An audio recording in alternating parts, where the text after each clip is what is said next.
This is TWiT. Leonard Nimoy, who is most widely known as playing Mr. Spock on the irrefutably classic Star Trek series, has died of pulmonary disease. Nimoy had earlier this week been hospitalized with breathing difficulties, but was later released to his home, where he passed away earlier this morning.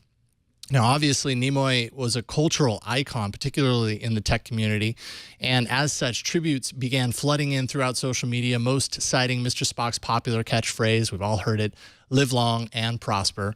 Coincidentally, Nimoy's last tweet was particularly prophetic in light of this news. On last Sunday, he tweeted, quote, "A life is like a garden. Perfect moments can be had, but not preserved, except in memory. Live long and prosper." Leonard Nimoy was 83.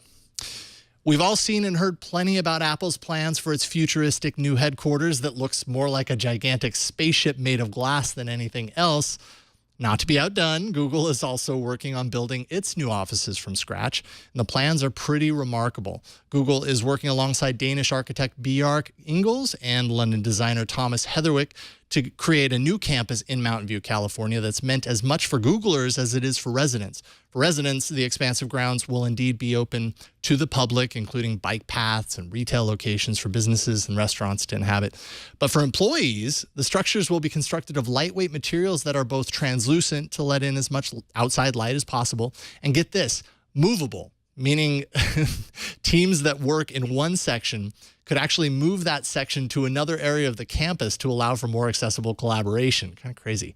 The company's using canopies in lieu of walls, windows, and roofs to keep the overall work environment open and airy. And once it's open, I want to go there and see it. The White House released new draft legislation that would afford consumers tighter control over their data that's kept by companies conducting business online. The Consumer Privacy Bill of Rights Act of 2015 would place rules on how user data is shared, how it's stored and sold to third parties by addressing advertiser analysis, there's third-party aggregation, as well as internal usage inside a company. The companies would also be required to disclose to its customers how exactly that data is being used and offer tools to allow its users to manage and remove that information if they so choose. Almost immediately, of course, the tech sector worried about stifled innovation if the legislation passes in its current state. And on the other side, advocates of privacy warned that it didn't go far enough to protect users. The draft is part of President Obama's renewed promise from his State of the Union address in January to focus on consumer privacy and security. All right, and finally, what do two llamas, a dress, and net neutrality have in common? Well, honestly, not a whole lot, except that they all took social media by storm yesterday. And while this, in and of itself, isn't really news, it's kind of interesting to analyze what we as a collective hive mind find most important when presented with those three options.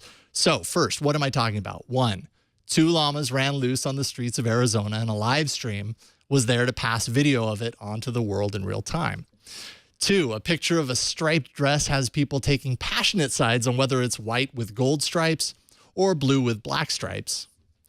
And three, the Federal Communications Commission voted 3-2 in favor of reclassifying broadband internet as a utility. Now, any one of those is particularly tailor-made for viral success, but when they happen on the same day, we end up with hardcore data crunching by companies like Chartbeat, which points to this.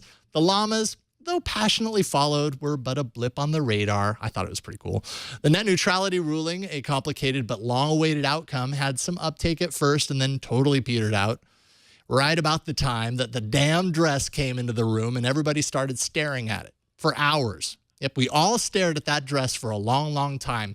And you should feel bad about it, especially if you thought it looked blue and black in that picture, because it doesn't, even though the dress actually is. But I don't see it, so you're wrong.